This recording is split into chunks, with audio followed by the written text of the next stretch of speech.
So this letter to Philippians, this place called Philippi, and the people there are called Philippians.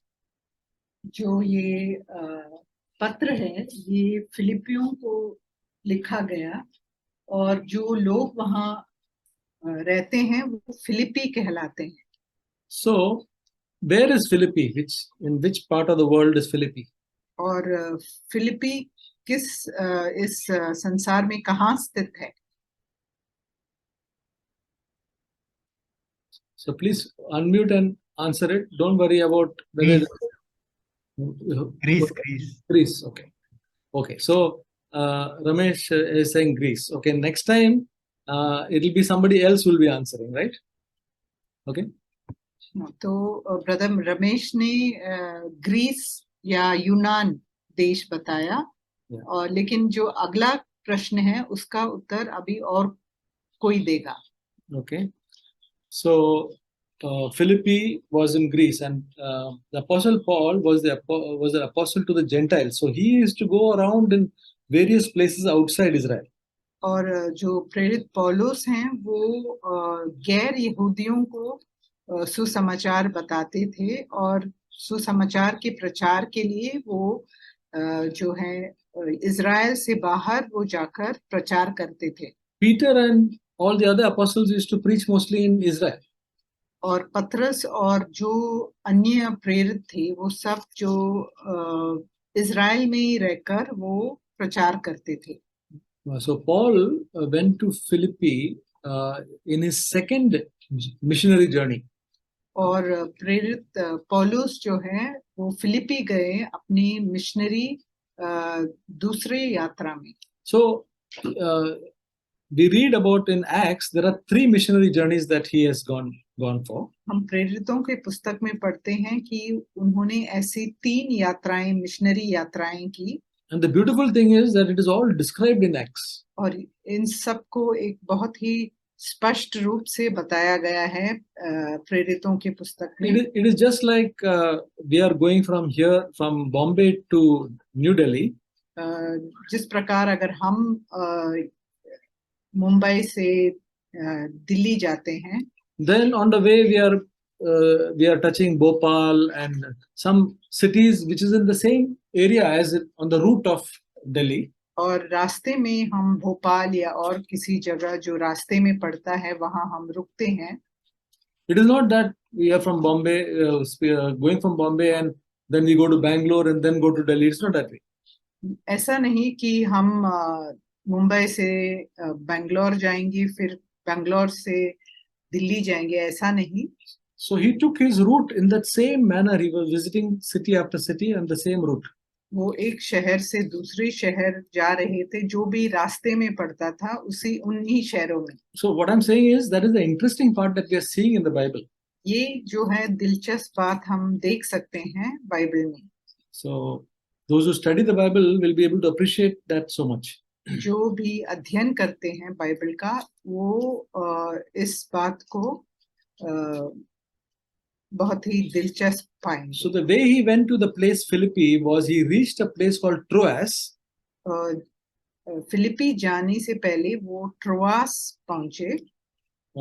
And there he saw a vision that he saw a vision that one person from Macedonia, which is Greece, is calling, please come here. और वहां उन्होंने एक ऐसा दर्शन देखा जहां मकदोनिया से कोई आदमी उन्हें बुला रहा है कि हमारे पास आओ. So we find everything about this when you read Acts chapter 16. This whole thing about how the Philippian church was formed is found in Acts chapter 16. अगर आप पढ़ेंगे प्रेरितों का 16वां अध्याय तो इसमें आप इन सब बातों को पाएंगे. So when he saw the vision, Paul said, okay, now I think God is telling us that we should go to Macedonia, which is Greece. और जब उन्होंने ये दर्शन देखा तब उन्हें लगा कि परमेश्वर उनसे कह रहे हैं कि उन्हें मकदोनिया जाना चाहिए. So when they went there was a prayer meeting and there was a lady called Lydia. और जब वो वहां गए तो कुछ ऐसे भक्त जन उधर थे और उनमें एक स्त्री थी जिनका नाम था लुदिया। She was a rich woman, वो बहुत ही धनी थी and she got converted with her family. और उसके परिवार के साथ वो विश्वास में आई। So people say that Lydia was the first person who got converted in Europe. तो ऐसा कहा जाता है कि लुदिया ऐसी एक स्त्री थी जो पहली विश्वासी थी यूरोप में। So then afterwards, there was a demon-possessed slave girl who got converted. और इसके बाद जो है एक जो दुष्ट आत्मा से प्रभावित एक स्त्री थी और वो एक दासी थी, वो विश्वास में आई। So this is all found in Acts chapter 16. ये सब आप प्रेरितों का 16वें अध्याय में देख सकते हैं। And she was bringing a lot of money for her masters with her fortune telling. वो इस प्रकार से वो जो है भविष्य के बारे में बोलती थी और वो कमाई लाती थी अपने स्वामी के लिए। But when the demon was cast out, she stopped telling all those things. लेकिन जब वो दुष्ट आत्मा निकल गया उससे, तो वो ऐसे भविष्यवाणी बोलना उसका बंद हो So गया। the masters could not make money, and so they put Paul and Silas in prison. तो उनकी वो कमाई जब बंद हो गई तो उन्होंने जो है पौलुस और साइलस को उन्होंने बंदी गृह में डाल दिया। And we know this story very well, that Paul and Silas, they were singing in the prison, and the jailer got converted. और आप जानते हैं इस कहानी को कि पौलुस और शीलास जो है वहाँ प्रार्थना करने लगे बंदी गृह में, तो फिर वहाँ के दारोगा जो थे वो भी प्रभु में विश्वास में आ गए। So that was how the church at Philippi started. तो इस प्रकार जो फिलिपी का जो मंडली है वहाँ शुरू हुआ। Okay, now Paul is writing to these Philippians after many years. तो अभी जो है फिलिपियों की जो कलीसिया है उनको उन्होंने ये पत्र कई साल के बाद लिखा। And from where was he writing? और वो कहाँ से लिख रहे थे? Anybody can tell? क्या कोई बता सकता है? जेल में से। हाँ? जेल में से। जेल में से। Okay. किधर? Which jail? किधर से? Which place? Roman jail. Rome. So that is also found in the Acts chapter. Acts, it is found in 28. Let us read in Acts. Let us go to Acts chapter 28. हम प्रेरितों का 28वें अध्याय में इसके बारे में पढ़ सकते हैं। So Acts chapter 28, we find that Paul was, there is a big story about how he went to Rome, but we read in Acts chapter 28 verse 16. और प्रेरितों का 28वां अध्याय और उसका 16वां वचन, it says, and when we entered Rome, Paul was allowed to stay by himself with the soldier who was guarding him. जब हम रोम में पहुंचे तो पौलुस को एक सैनिक के साथ जो उसकी रखवाली करता था अकेले रहने की आज्ञा मिल गई। Can you see this picture now? आप इस चित्र को देख सकते हैं? All can see this picture? Yes, brother. So you see Paul is in the prison. Basically, prison means he was under house arrest. He was not in an actual prison, but he was staying in a house, but under arrest. तो जो प्रेरित पौलुस थे वो बंदी गृह में थे, लेकिन वो एक जेल में नहीं थे, हाँ एक घर में वो रहते थे। So you see, his hand is chained, and the other part of the chain is on the hand of a soldier. और आप देख सकते हैं इसमें कि जो प्रेरित पौलुस हैं उनके हाथों में जंजीर है और एक सैनिक है जिसके साथ वो बंधा हुआ है। So we'll read in verse 20, Acts chapter 28 verse 20. और प्रेरितों का 28वां अध्याय और उसके 20वें वचन में हम पढ़ेंगे। For this reason, therefore, I requested to see you and to speak with you, for I am wearing this chain for the sake of the hope of Israel. और इसीलिए मैंने तुमको बुलाया है कि तुमसे मिलूं और बातचीत करूं, क्योंकि इज़राइल की आशा के लिए मैं इस जंजीर में जकड़ा हुआ हूं। Okay, so this was the Apostle Paul. Then in verse 30, we read, और इसके बाद आप 30वां वचन में पढ़ेंगे, and he stayed 2 full years in his own rented quarters and was welcoming all who came to him. वह पूरे 2 वर्ष अपने भाड़े के घर में रहा और जो उसके पास आते थे उन सब से मिलता रहा और बिना रोक टोक बहुत निडर होकर परमेश्वर के राज्य का प्रचार करता और प्रभु यीशु मसीह की बातें सिखाता रहा। So he was in this rented quarters and he was staying there for 2 years, but he had the freedom for his friends to come into this house. तो वो 2 वर्ष अपने भाड़े के घर में वो रहे और उन्हें पूरी आजादी थी कि वो अपने मित्रों से वो मिल सकें। But the chain was he was chained to another soldier. लेकिन वो ऐसे जंजीर से जकड़े हुए थे। So people say that this chain, the soldiers were there 24 hours chained with him. तो ऐसा कहा जाता है कि वो जो सैनिक है वो 24 घंटे वो जो है ऐसे जो बंदी गृह उनके साथ जकड़े हुए थे। But they must have taken turns in shifts, maybe 8 hours, 4 hours. People say, one historian says, every 4 hours the soldier would change. तो हर 4 घंटे उन्हें बदलना पड़ता था। जो सैनिक है वो बदलते थे, वो शिफ्ट में काम करते थे। And then in this prison, Rome, Paul wrote some letters. और इस बंदी गृह में प्रेरित पौलुस ने पत्र लिखे। Can you tell which are the letters that he has written? क्या आप जानते हैं और कौन से पत्र उन्होंने लिखे?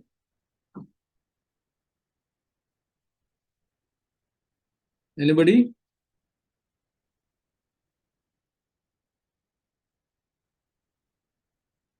Which are the letters that he has written?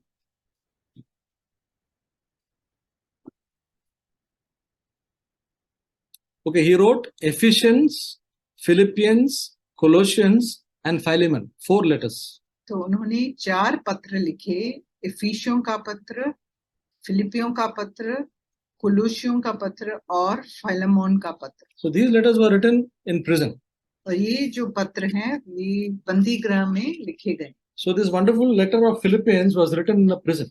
तो ये जो बहुत ही सुंदर पत्र फिलिपियों का है ये बंदी गृह में रहकर उन्होंने लिखा। But when we read this Philippians, we'll never find that a person could write a letter from a prison such as this letter, because it's full of joy and they call it an epistle of joy.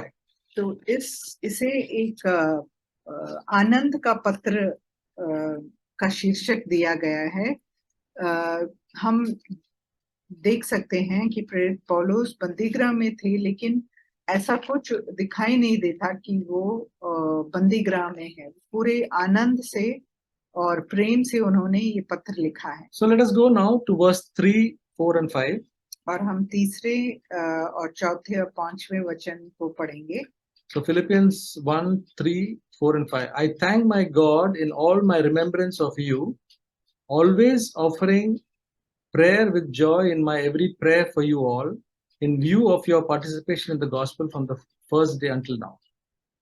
मैं जब जब तुम्हें स्मरण करता हूँ तब तब अपने परमेश्वर का धन्यवाद करता हूँ, और जब कभी तुम सब के लिए विनती करता हूँ तो सदा आनंद के साथ विनती करता हूँ, इसीलिए कि तुम पहले दिन से लेकर आज तक सुसमाचार के फैलाने में मेरे सहभागी रहे हो। So he says, I thank my God in all, when I remember about you, I thank my God. तो प्रेरित पौलुस कह रहे हैं कि जब भी मैं तुम्हें स्मरण करता हूँ तब मैं परमेश्वर का धन्यवाद करता हूँ। So this man was such a person that he, when he thought about the Philippians, he was so thankful. Whenever we pray, I don't know, I cannot think I'm so thankful, that way, in that same manner. तो जब भी प्रेरित पौलुस प्रार्थना करते थे तब वो प्रभु के प्रति शुक्रगुजार थे। जब भी वो फिलिपियों के लोगों के बारे में सोचते थे तो हमें भी जब हम प्रार्थना करते हैं तो क्या हम भी ऐसे शुक्रगुजार हैं? Then he says, always offering prayer with joy in my every prayer for you all. और जब कभी तुम सब के लिए विनती करता हूँ तो सदा आनंद के साथ विनती करता हूँ.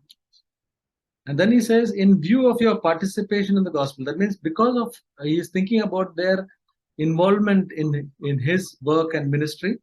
और इसीलिए कि तुम पहले दिन से लेकर आज तक सुसमाचार के फैलाने में मेरे सहभागी रहे हो, तो यहाँ वो याद कर रहे हैं कि जो फिलिपी के विश्वासी हैं उन्होंने कैसे एक योगदान दिया है सुसमाचार के फैलाने में. So these Philippians, they were not very well-off people. ये जो फिलिपी के लोग थे वो बहुत ही अमीर नहीं थे या धनवान नहीं थे. So it says in 2 Corinthians chapter 8, इसके बारे में हम दूसरा कुरिन्ती और 8वां अध्याय में हम पढ़ सकते हैं. says from verse 1 to 3 about the Philippians, about the people in Macedonia. Mostly it is Philippians only. Now, brethren, we wish to make known to you the grace of God which has been given in the churches of Macedonia, that in a great ordeal of affliction, their abundance of joy and their deep poverty overflowed in the wealth of their liberality. For I testify that according to their ability and beyond their ability, they gave of their own accord. और इस 8वें अध्याय के पहले से तीसरे वचन में हम पढ़ सकते हैं मकिदुनिया के लोगों के बारे में. तो ये फिलिपी के ही लोग हैं. तो अब हे भाइयों, हम तुम्हें परमेश्वर के उस अनुग्रह का समाचार देते हैं जो मकिदुनिया की कलीसियाओं पर हुआ है, कि क्लेश की बड़ी परीक्षा में उनके बड़े आनंद और भारी कंगालपन में उनकी उदारता बहुत बढ़ गई. उनके विषय में मेरी यह गवाही है कि उन्होंने अपनी सामर्थ भर वरन सामर्थ से भी बाहर मन से दिया. So these people, even in the start of their Paul's ministry in the Philippians, they were people who supported his work. तो हम देख सकते हैं कि शुरुआत में ही जो फिलिपी के कलीसिया के सदस्य हैं उन्होंने जो प्रेरित पौलुस के सुसमाचार के फैलाने में उनकी बहुत सहायता की. So Acts, Philippians chapter 4 verse 15 says, और फिलिपियों का 4वां अध्याय और उसका 15वां वचन, and you yourselves also know, Philippians, that at the first preaching of the gospel, after I departed from Macedonia, no church shared with me in the matter of giving and receiving but you alone. फिलिपियों 4वां अध्याय उसका 15वां वचन, हे फिलिपियों, तुम आप भी जानते हो कि सुसमाचार प्रचार के आरंभ में जब मैं मकदूनिया से विदा हुआ तब तुम्हें छोड़ और किसी मंडली ने लेने देने के विषय में मेरी सहायता नहीं की. So they were really participating in Paul's work and ministry. वो पूरे दिल से इसमें जो प्रेरित पौलुस की सेवा में वो सहभागी थे. So how do we participate in the gospel? और किस प्रकार हम सुसमाचार में सहभागी हो सकते हैं? First, by believing the gospel. पहले है कि हम उसमें सुसमाचार में विश्वास करें. By supporting the work. और उस काम में हम सहायता करें. And their lives are also being changed by the gospel. और उनके जीवन में भी बदलावट हो रही थी इस सुसमाचार के द्वारा. So that was the participation. ये थी उनकी सहभागिता. So he was very thankful for them. और इसीलिए वो बहुत ही शुक्रगुजार थे प्रभु के प्रति उनके जीवन के लिए. In this letter of Philippians, he doesn't bring any correction towards people. तो यहाँ हम देखते हैं कुछ सुधार की बात वो नहीं करते. Like in the church in Galatia, he had to speak a lot of corrective words. हम देख सकते हैं कि गलातियों की पुस्तक में वहाँ के जो विश्वासी हैं उनके साथ उन्होंने बहुत सारी सुधार की बातें की. Yeah. So now we'll read verse 6. और अभी हम 6वां वचन पढ़ेंगे. For I am confident of this very thing, that he who began a good work in you will perfect it until the day of Christ Jesus. मुझे इस बात का भरोसा है कि जिसने तुम में अच्छा काम आरंभ किया है वही उसे यीशु मसीह के दिन तक पूरा करेगा। So this is a very wonderful verse where Paul says that he is confident that the God who began this work in them will perfect it until the day of Christ. तो ये बहुत ही अद्भुत वचन है जहाँ प्रेरित पौलुस कहते हैं कि जो कार्य परमेश्वर ने आरंभ किया है उसे यीशु मसीह के दिन तक वो पूरा करेगा। So this gospel of ours is not something that we are struggling by ourselves and we have to, somehow make ourselves good and holy. It's not that way. It's God working in us, and God is the one who began this work in us. He is the one who began this work, and He is able to complete it. और हमारी जो सुसमाचार है ये ऐसा एक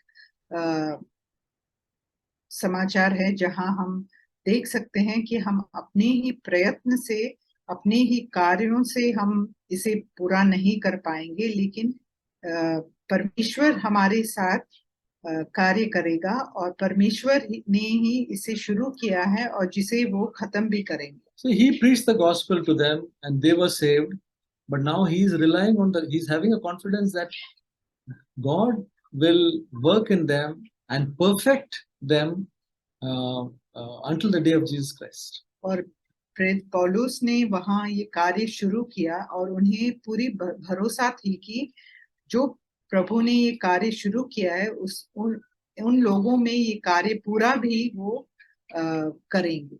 But it is not something which is automatic. लेकिन ये एक स्वचालित बात नहीं है। That is, God will work in us, so nothing. We don't have to do anything. Not like that. इसका ये मतलब नहीं है कि प्रभु हमारे अंदर कार्य करेगा तो हमें कुछ नहीं करना है। Philippians 2:12 and 13 says, अगर हम फिलिपियों का दूसरा अध्याय और उसका 12 और 13 वचन में देखेंगे, So then, my beloved, just as you have always obeyed, not as in my presence only, but now much more in my absence, work out your salvation with fear and trembling, for it is God who is at work in you, both to will and to work for His good pleasure. इसीलिए हे मेरे प्रियों, जिस प्रकार तुम सदा से आज्ञा मानते आए हो, वैसे ही अब भी न केवल मेरे साथ रहते हुए पर विशेष करके आप मेरे दूर रहने पर भी डरते और कांपते हुए अपने अपने उद्धार का कार्य पूरा करते जाओ, क्योंकि परमेश्वर ही है जिसने अपनी सुइच्छा निमित्त तुम्हारे मन में इच्छा और काम दोनों बातों के करने का प्रभाव डाला है। Brothers and sisters, if we have the desire to follow Jesus and to walk with Him, then God is working in us. Only we have to just allow Him to cooperate with Him. तो अगर हमारे अंदर ये इच्छा है कि हम प्रभु के साथ चलें, तो प्रभु भी हमारे अंदर काम करता है और हमारे अंदर वो प्रभाव डालता है कि हम उन बातों को पूरा करें। So God will complete what He has started. जो उन्होंने शुरू किया है उसे वो पूरा भी करेंगे। Okay, we'll read two more verses where it says how God is involved in us. और दो ऐसे वचनों को हम पढ़ेंगे जिससे हमें समझ में आएगा कि परमेश्वर हमारे साथ साथ कैसे काम करते हैं। 1 Corinthians chapter 1 verse 8 and 9. पहला कुरिन्ती पहला अध्याय और उसका 8वां और 9वां वचन। It says, God will confirm you to the end, blameless in the day of our Lord Jesus Christ. God is faithful, through whom you are called into fellowship with His Son, Jesus Christ our Lord. पहला कुरिन्ती पहला अध्याय 8 और 9वां वचन। वह तुम्हें अंत तक दृढ़ भी करेगा कि तुम हमारे प्रभु यीशु मसीह के दिन में निर्दोष ठहरो। परमेश्वर सच्चा है जिसने तुमको अपने पुत्र हमारे प्रभु यीशु मसीह की संगति में बुलाया है। One more verse, 1 Thessalonians 5:23 and 24. और पहला थिस्सलुनीकियों पहला अध्याय 5:23 and 24. पहला थिस्सलुनीकियों का पुस्तक 5वां अध्याय और 23 and 24. और 24 वचन। Now may the God of peace Himself sanctify you entirely, and may your spirit and soul and body be preserved complete without blame at the coming of our Lord Jesus Christ. Faithful is He who calls you, and He will also bring it to pass. शांति का परमेश्वर आप ही तुम्हें पूरी रीति से पवित्र करे और तुम्हारी आत्मा और प्राण और देह हमारे प्रभु यीशु मसीह के आने तक पूरे पूरे और निर्दोष सुरक्षित रहें। Brothers and sisters, this is a wonderful gospel ये बहुत ही एक अद्भुत सुसमाचार है। where we just have to desire the Lord, हमें सिर्फ इच्छा करना है प्रभु के लिए to follow Him and to do His will, कि हम उनकी पीछे चलें और उनकी इच्छा को पूरा करें, and God starts working in our life और प्रभु हमारे अंदर कार्य करना शुरू so करते हैं, that He will present us spotless and blameless, ताकि हम निर्दोष और निष्कलंक उनके सामने प्रस्तुत हो। so it's such a wonderful new covenant we have got. तो इतना सुंदर एक नया वाचा के सहभागी हैं हम। So we'll read 7 and 8. और अभी हम 7वां और 8वां वचन का अध्ययन करेंगे। For it is only right for me to feel this way about you all, because I have you in my heart, since both in my imprisonment and in the defense and confirmation of the gospel, you all are partakers of grace with me. For God is my witness how I long for you with all the affection of Christ Jesus. 7वां और 8वां वचन, उचित है कि मैं तुम सब के लिए ऐसा ही विचार करूं, क्योंकि तुम मेरे मन में आ बसे हो और मेरी कैद में और सुसमाचार के लिए उत्तर और प्रमाण देने में तुम सब मेरे साथ अनुग्रह में सहभागी हो। इसमें परमेश्वर मेरा गवाह है कि मैं मसीह यीशु की सी प्रीति करके तुम सब की लालसा करता हूँ। So here the Apostle Paul says, he says that I'm confident that God is going to do such a work. He says, it is only right for me to feel like this. तो प्रेरित पौलुस यहाँ कह रहे हैं कि ये उचित है कि मैं ऐसा विश्वास करूं कि प्रभु ने जो काम शुरू किया है उसे वो पूरा भी करेंगे, Because he says, I have you in my heart. क्योंकि तुम मेरे मन में आ बसे हो। Now he is in Rome, he is in a prison. वो जो प्रेरित पौलुस हैं वो रोम में है और वहाँ एक बंदीगृह में है, And he is having this Philippians in his heart. और जो फिलिपियों के लोग हैं वो उनके दिल में बसे हैं। It was not only the Philippians, he has got so many people in his heart. और उनके दिल में बहुत सारे जो ऐसे कलीसिया हैं वो बसे हैं। If you read 2 Corinthians chapter 7 verse 3, अगर आप दूसरा कुरिन्ती 7वां अध्याय verse 3, it says, I do not speak to condemn you, for I have said before that you are in our hearts to die together and to live together. दूसरा कुरिन्ती 7 का 3 तीसरा वचन, मैं तुम्हें दोषी ठहराने के लिए यह नहीं कहता, क्योंकि मैं पहले ही कह चुका हूं कि तुम हमारे हृदय में ऐसे बस गए हो कि हम तुम्हारे साथ मरने जीने के लिए तैयार हैं। So this apostle is a person who just not only preaches, but he has the concern and he has people in his heart. जो एक प्रचार करते हैं, ऐसा एक व्यक्ति नहीं था, सिर्फ प्रचार करने वाला जो व्यक्ति नहीं था प्रेरित पौलुस, वो उनके दिल में जो वो बसे थे और उनके बारे में वो चिंता भी करते थे। Brothers and sisters, when we think of one another and we share the word of God, that is an example for each one of us. तो जब हम वचन को बांटते हैं तो हमारे लिए भी ये एक उदाहरण है। It's just not a duty for us, but it is more than a duty, and I need to learn this for my own life. तो ये सिर्फ एक जिम्मेदारी नहीं है मेरे लिए, लेकिन जिस प्रकार प्रेरित पौलुस कहते हैं कि वो उनके दिल में बसते हैं, वैसे ही मेरे लिए भी ये एक उदाहरण है।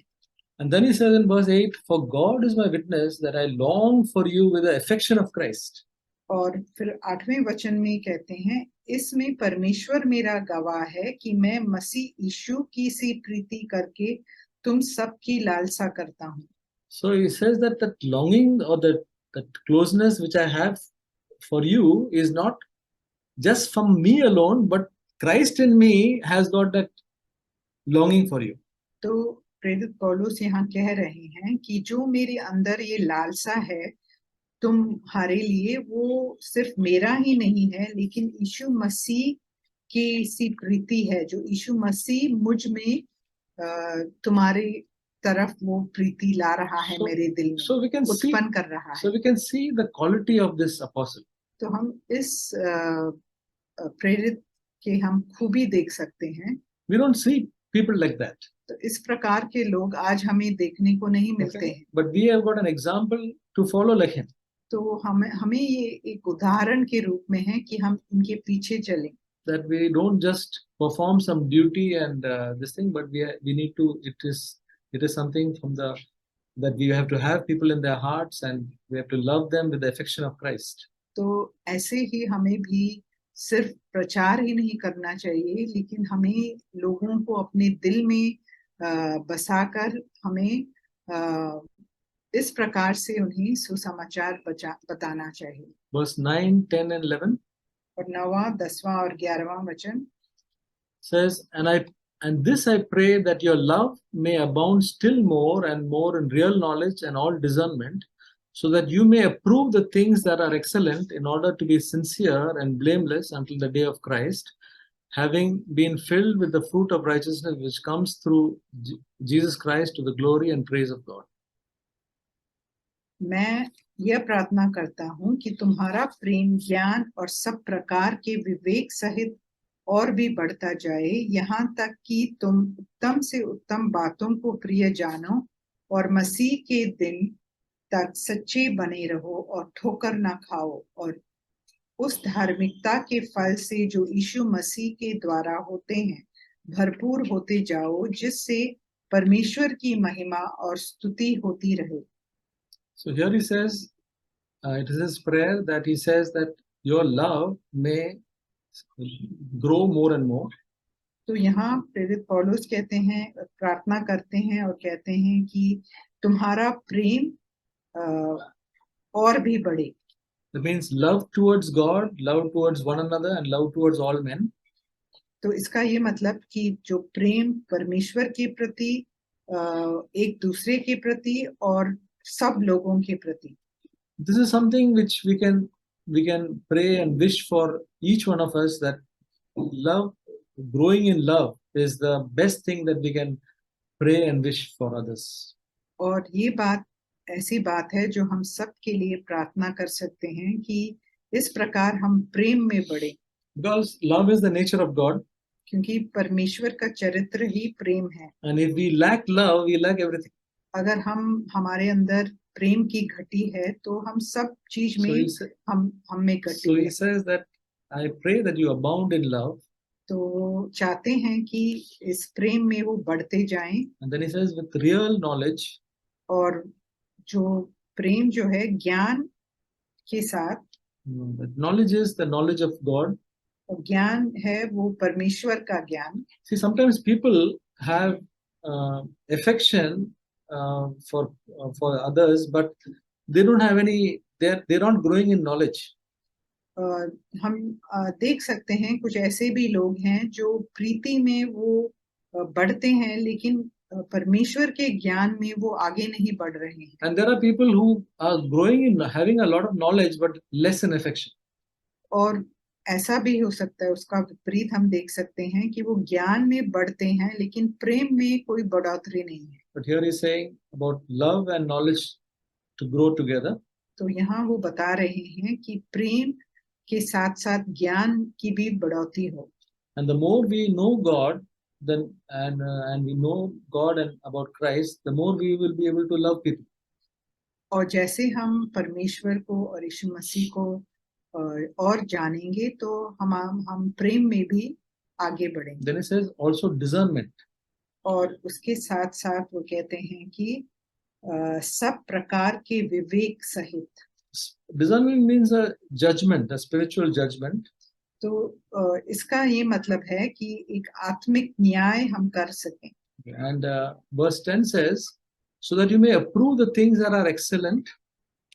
और 10वां वचन कहता है कि यहाँ तक कि तुम उत्तम से उत्तम बातों को प्रिय जानो। This is very important. ये बहुत ही महत्वपूर्ण है। Here it says approve. That means we are making a distinction. तो यहाँ बताया गया है कि उत्तम से उत्तम बातों को प्रिय जानो, तो हम इसमें एक अलगाव कर रहे हैं।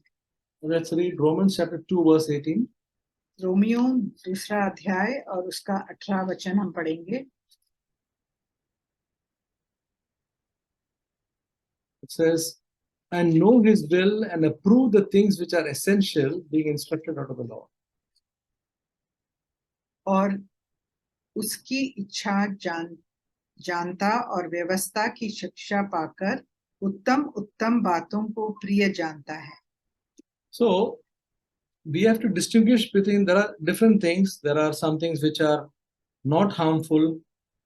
So there's some things which are good, but we should choose what is best. तो हमें इस प्रकार की विवेक की जरूरत है, क्योंकि बहुत सारी ऐसी बातें हैं जो अच्छे हैं या हाँ जो हानिकारक है, लेकिन हमें ऐसी बातों को चुनना चाहिए जो उत्तम है। See, in the word of God, there are so many things. वचन में हम बहुत सारी बातें देख सकते हैं। But there are everything about the word of God is definitely good. जो भी वचन में है वो सब अच्छा है। But the word of God lays stress and importance to some things more. लेकिन कुछ ऐसी बातें हैं जिस पर वचन जोर डालता है। That we can see when we read the scriptures. जब हम वचन पढ़ते हैं तब हमें समझ में आएगा। So we must be able to approve the things which are excellent. तो हमें ऐसी बातों की मंजूरी देनी चाहिए जो उत्तम है। That which will really take us closer to God and make our life progress. तो जो हमें परमेश्वर के करीब लेकर जाएगा और हमें आगे बढ़ने में सहायता देगा। Bible says about the elementary principles of God, which are essential, but it says it's elementary. तो कुछ ऐसी शुरुआत की बातें हैं जो प्राथमिक बातें हैं। But it also speaks about the solid food, which is which unless we are accustomed to the word of righteousness, we will not be able to understand. लेकिन कुछ ऐसे भी बातें हैं जिसे हम समझ नहीं पाएंगे अगर हम जो खरा जो या अच्छी जो खाना है उसे हम नहीं खाएंगे। So he says to take what is excellent and approve the things that are excellent. और इसीलिए हमें जो उत्तम से उत्तम बातों को हमें मंजूरी देनी चाहिए। And when we do that, what will happen? In order to be sincere and blameless until the day of Christ. और इस कारण कि हम निर्दोष हो प्रभु के आगमन तक। We have to approve the things that are excellent so as to be sincere and blameless in the day of Christ. और उत्तम से उत्तम बातों को प्रिय जानो और मसीह के दिन तक सच्चे बने रहो और ठोकर ना खाओ। So we spoke last time about what is sincere. पिछली बार हमने जो सच्चे बने रहने के बारे में हमने अध्ययन किया। Sincere comes from a Latin word. जो अंग्रेजी में जो सिंसियर ये शब्द है, ये एक लतीन वाक्य से बनता है। One of the words which sincere is associated is called sine cera. और सिने केरा कहते हैं इसे। And the sine cera means without wax. और इसका मतलब है बिना मोम के, जो मोमबत्ती बनता है So, उस बिना मोम के। So we know what happens is in Italy they used to have a lot of sculptures. और इटली देश में बहुत सारे ऐसे